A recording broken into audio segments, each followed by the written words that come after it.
ethics. Personal ethics versus business ethics. Number one, let's define what is typically considered business ethics today. Number one would be a code of conduct imposed upon an employee, an individual, or a member of a profession or a company, okay? Number two would be skills or abilities learned over time, later in life, and after having some experience in the workplace. And then thirdly, some examples of business ethics might be someone who has developed an understanding of confidentiality, transparency, punctuality, and time management. And again, these are typical identifiers of business ethics. Okay, now let's go to personal ethics. Now, personal ethics, number one, is going to start with a code of conduct the same as business ethics, but this code of conduct is going to be a code of conduct that governs an individual's entire life. And this could mean unconsciously or consciously, okay? And then number two, all of this is learned at a very early age in childhood, either through the family unit, religion, close friends, or close surroundings. And then thirdly, some examples of personal ethics might be openness, sincerity, integrity, honesty, or characteristics along those lines. Okay, so if you plan to have a successful career in the trades, or I would suggest any industry, that you're going to need to, at a minimum, abide by some business ethics. Now, the only problem with that is that if you have not yet developed your personal ethics, it's going to be very difficult to hang on to those business ethics long term.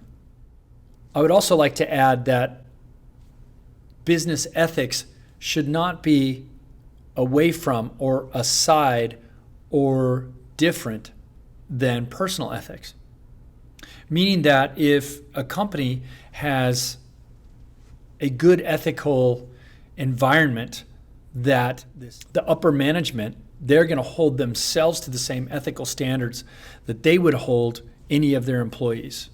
Okay. In most cases, it is assumed that people have good personal ethics, and if they don't, they typically don't last as long in the workplace or don't last as long in their career path, or they usually suffer some bit of bouncing around to different jobs.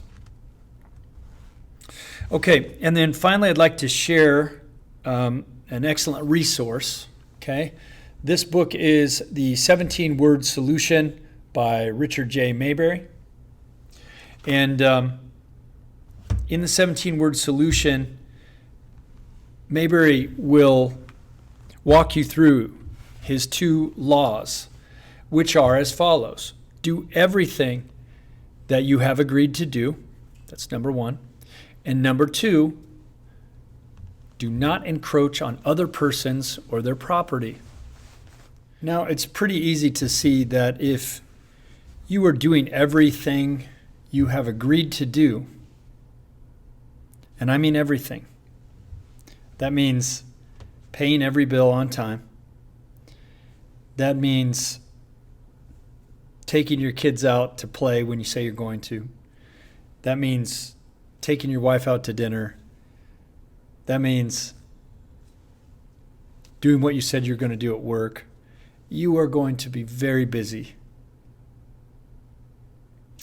And if you are very busy doing what you have agreed to do, and at the same time you're not encroaching on other persons or their property, well, I think you'd be living a very full life just managing those two things.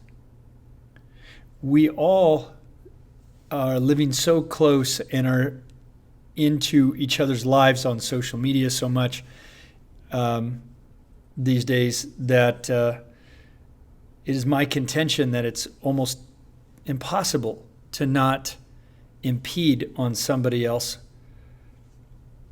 their person or their property, and to stay mindful of minding that second law is a full-time job.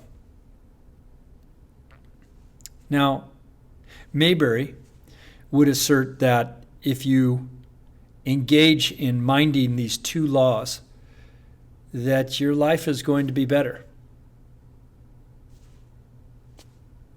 You'll have to find out for yourself.